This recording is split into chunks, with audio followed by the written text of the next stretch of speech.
That guy just got stabbed in the back. You're not gonna die that fast from that, obviously. There's tuberculosis potentially in this error. If you're coughing in somebody's face, it really takes actually a small amount of virus to actually infect another human being with it. When you basically have decreased blood flow to any tissue, it becomes necrotic. The decaying process occurs minutes after somebody dies. Hey, Dr. Jordan Wagner here, board certified emergency medicine physician. Today we're gonna check out Red Dead Redemption 2, video game that takes place in 1899. There's gonna be some tuberculosis in there, some people getting killed, some decaying bodies. Let's check it out. I got you now.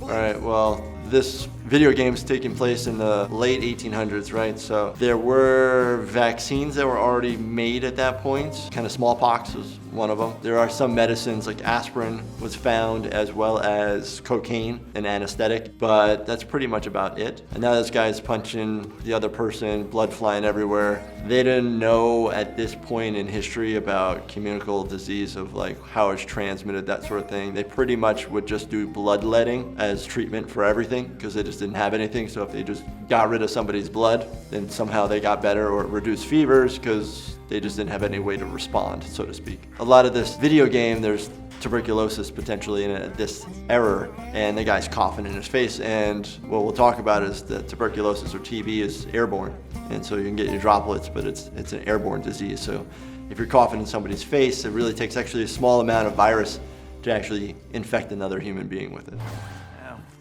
What's wrong? I mean, what if Oh, sweet, is that a doctor's office with an eye chart? coughing? Oh, he's been coughing up some blood. That's not good. Breathe. Listening with an old school stethoscope. At least we have better ones now.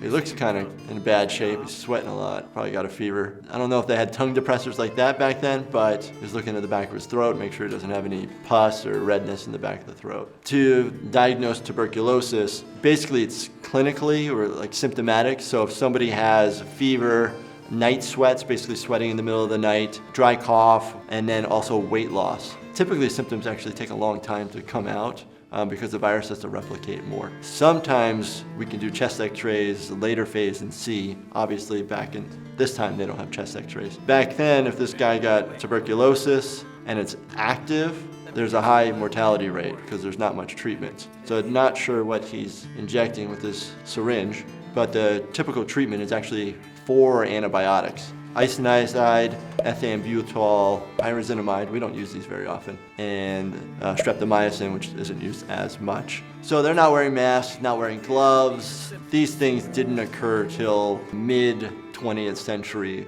at most. They found doctors would be smoking in the amphitheater. Basically, that's where they would do surgeries with everybody in the room watching, very minimally protecting themselves. Not until later did they understand how infections worked to realize, oh no, we're actually causing infection to these individuals. Masks and gloves are typically worn to protect the patient, not necessarily protect the doctor, because we're bouncing from patient to patient and we don't want to keep spreading whatever another person has to a healthy individual and vice versa. Dutch.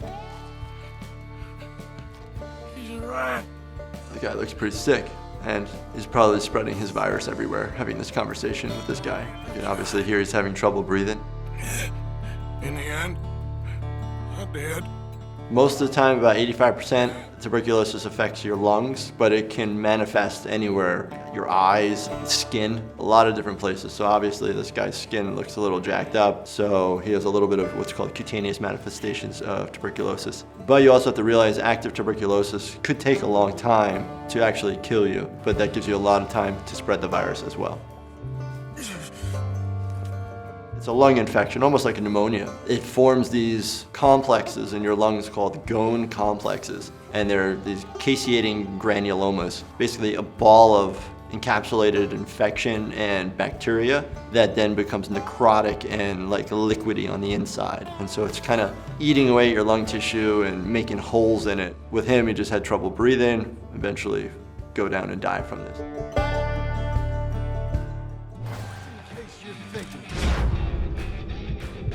Oh, nice.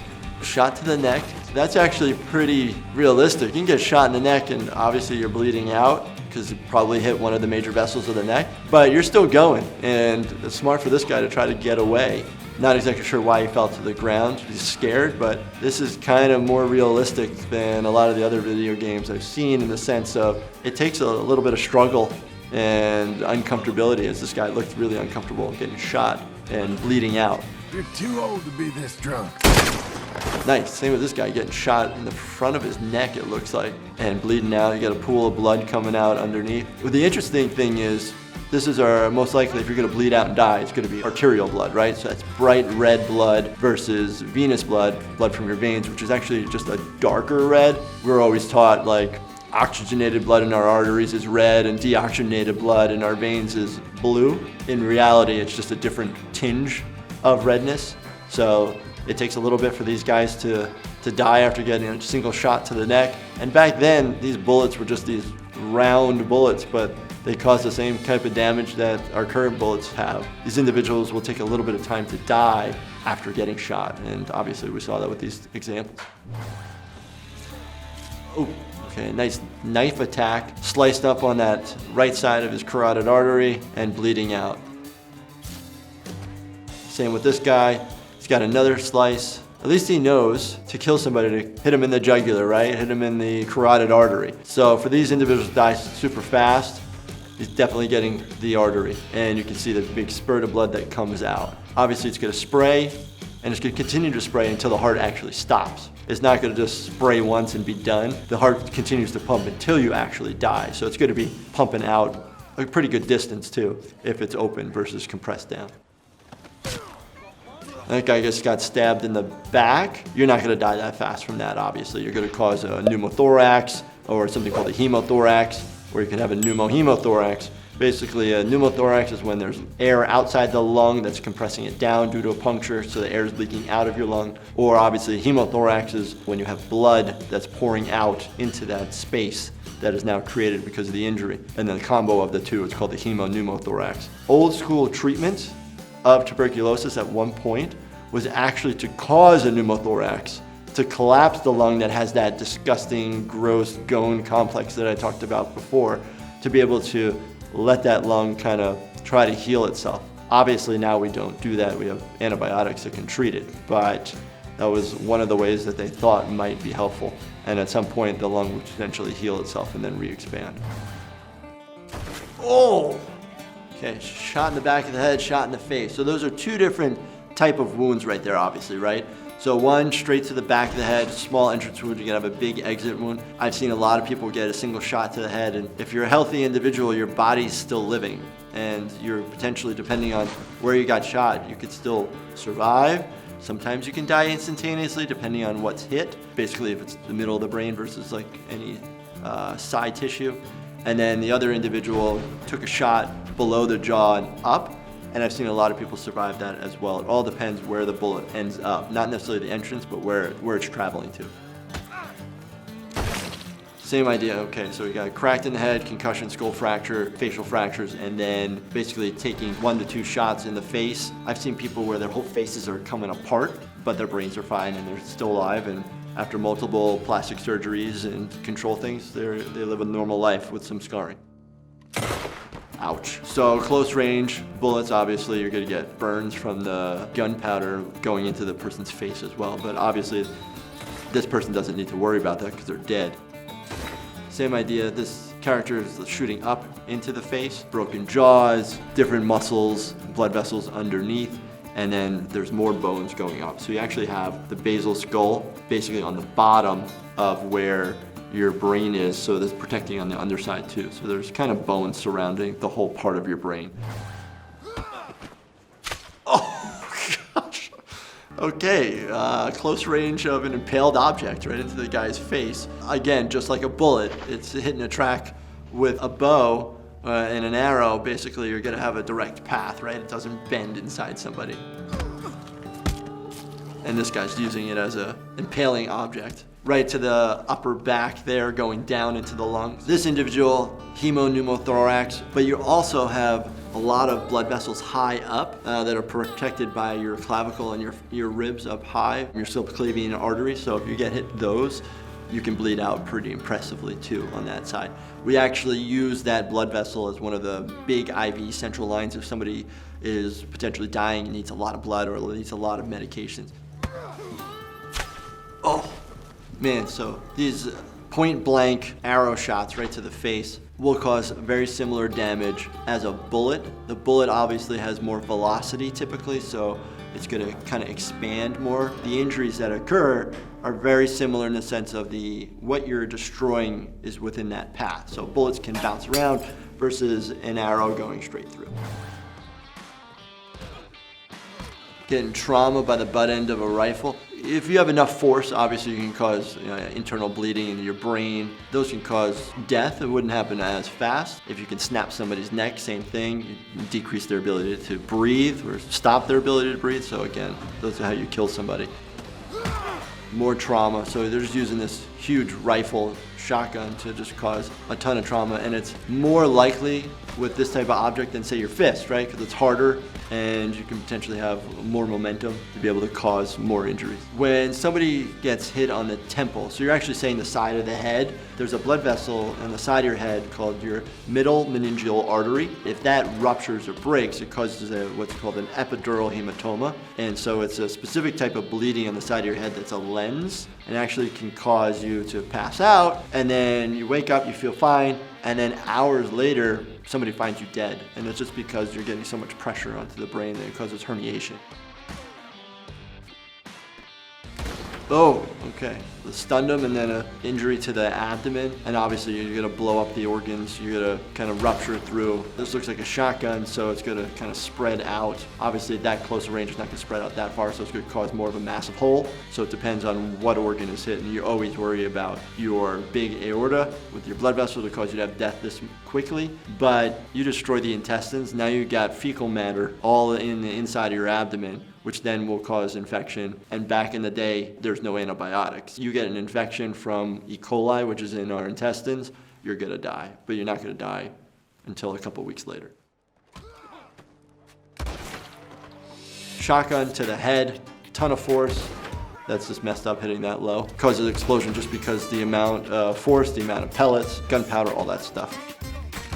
So these guys are just getting destroyed, getting hit by shotguns at point blank range. And so it doesn't even get a chance to disperse. It just comes all out at once. Oh my gosh, taking off this guy's head, that's horrible. I've never seen someone's head exploded off from a shotgun or any type of bullet injury, but at this close range, I can imagine with that amount of gunpowder and bullets in there, you could potentially cause this type of horrible damage. Oh, so okay, we got a dead body on the ground. Not sure exactly how long the body's been there. Dried blood, there's a couple bullet holes. You don't see like seeping blood out, so it's probably been here for a little while, but not so long, right? So a decaying body, when you die, you basically get something called lividity, basically where there's pooling of blood to the dependent parts of your body to the ground. So you can also have this lacy appearance to the skin. And then over time, you have all this bacteria in our bodies that then start forming gas. It's gonna get huge and bloat, and then all of a sudden, the body's just gonna release it on its own through a hole versus, basically the body being eaten through and it just pops out. So you can see here all this looks like rotting tissue on the outside. So when you basically have decreased blood flow to any tissue, it becomes necrotic and it starts to turn from normal pink tissue to black basically and just rotting tissue. Same if you ever left meat out, same idea, it just rots away. So obviously there's some birds eating this dead tissue and they're just gonna eat it until it becomes even worse and not edible liquid because they don't want to eat the bacteria either. I don't know if the bird died from eating the dead person or somebody shot the bird, but you can see here, look, even the hand is turned a different color. It's green, it's dark versus the kind of more pinkish red tissue. These aren't bloated people, so these people recently died. The decaying process occurs minutes after somebody dies. Oh, good God. Quickly, bring him in here. All right, we're at the doctor's inn, this looks like. Just gotta roll up the sleeves. Obviously, I don't know if they have gloves or not. Hopefully maybe some rubber gloves or cloths or stuff. But this guy's got a bad arm injury. Just saw you fall out of the saddle. Don't worry, you're at the doctor. When in doubt, you're okay, you're at the doctor's office. So obviously he's not wearing any gloves and he's got blood everywhere. The biggest thing we always worry about is communicable blood diseases, and like HIV didn't occur or wasn't around at this point in history, or we didn't know. There's a lot of things we didn't know at this point. I'll have to amputate. What? What did you say? Try to breathe. So the guy's in a lot of pain. He's got the meds for injection. At this point in history, you have anesthesia with the coca plant, cocaine, right? And cocaine is an anesthetic, so it can numb it up. It doesn't have antibiotics. Sorry it's come to this. And now he's using a saw to chop off his arm. So as I thought, there's not much treatment back in the day, and this is pretty brutal and grotesque. With that amount of injection of anesthesia, this guy's going to feel this. There are multiple nerves that are going into this area. Oh my gosh, this is horrible. To be able to numb this area, there's major nerves that are coming through the brachial plexus all the way down to the arm. And a little injection into the bicep area wouldn't cause anesthesia for this whole arm. I mean, he's using a decent saw. It's probably not the sharpest in the world, but it looks like he made a perfect cut. So obviously it's going to be a little bit more jagged and rough. The major issue when you actually do an amputation is bleeding out. So he put a small tourniquet on the arm, which could decrease the flow of blood, but you actually need to either cauterize or tie off the blood vessel. So you can do that with any type of string.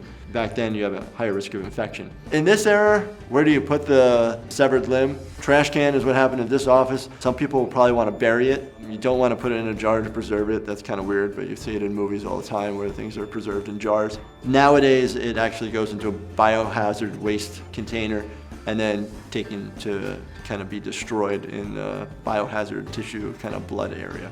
I don't get to see that area of the hospital. Hanging upside down? Yep, upside down, hanging by his feet. A lot of blood rushing to the head can be a little disorienting. Your head's not gonna pop if you're hanging upside down for an extended period of time because your body's pumping blood. All right. Oh, okay. That's height of the fall, no problem. It's gonna cause a little bit of pain, but nothing long-standing. And now he's basically burning the blade or the knife that he's using, which is basically sterilizing it, right? So we have alcohol, we have betadine, we have all these other things, but you can burn off all the bacteria and viral particles. Stabbing himself kind of non-specifically into the shoulder.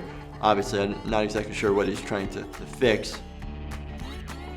But I actually seen this in Rainbow too, right? Where he puts some gunpowder in a wound, you're gonna light it, so it basically makes a small fire. And basically the reason why you're doing this is you're cauterizing your blood vessels and kind of sealing off the wounds. Probably hurts like hell. Wow, a lot of cool things in this game to unpack. I love the fact that they discussed tuberculosis and different types of treatments and what they had to do back in 1899. Also, the way that the bodies decayed and people were killed. Very interesting to watch. Check out more React videos on Gameology, YouTube, and Facebook. His face is pretty jacked up already for just getting a couple punches.